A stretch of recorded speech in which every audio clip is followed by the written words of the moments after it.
မြူကုန်းဝေတဲ့မနခင်ရဲ့အလားတရားနဲ့အတူဒူးရွာလေးရဲ့နေသေးတစ်ခုစတင်ခဲ့ပြီလေပြီးတော့နန့်သိန်းနဲ့လေပြေအေးအေးလေးအောင်မှာလောကကြီးကိုခဏလောက်မိပြီးလွတ်လပ်ပျော်ရွှင်နေကြတဲ့ကလေးငယ်တွေမြမရိုးရာချင်းဝိုင်းလေးရဲ့စီလောက်မှုကလည်းတကယ်ကိုကြည့်မဝနိုင်တဲ့မြင်ကွင်းတစ်ခုပေါ့ဟိုနားဒီနားကပြန့်လွင့်လာတဲ့ရဲတန်းလွင်လွင်လေးတွေကရွာကလေးကိုပူပြီးအသက်ဝင်စေခဲ့တယ်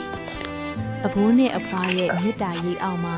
စစ်မှန်တဲ့အေးချမ်းမှုကိုခံစားရင်းတဘာဝတရားနဲ့ထိတွေ့ကြီးပြင်းခွင့်ရတဲ့ဒီဘဝလေးကတကယ်ကိုရိုးရှင်းအေးချမ်းလွန်ပါလေနေခင်ဘက်အမောပန်းတွေကိုဖြေဖြောက်ဖို့အတွက်ဆိုရင်ရွာထိပ်ကရည်တွင်းလေးကအသင့်ရှိနေတတ်ခြင်းမျိုး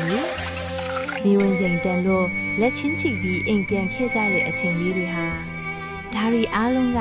ဘယ်တော့မှမေးလို့မရနိုင်တဲ့ကျမတို့ရဲ့ချစ်စရာကျေးလက်ပုံလေးတွေပါပဲဒီလိုစိတ်ကြည်နူးစရာပုံမြင်လေးတွေကိုခန်းစားဖို့ TT2 Storyland page လေးကို follow လုပ်ထားဖို့မမေ့နဲ့အောင်နော်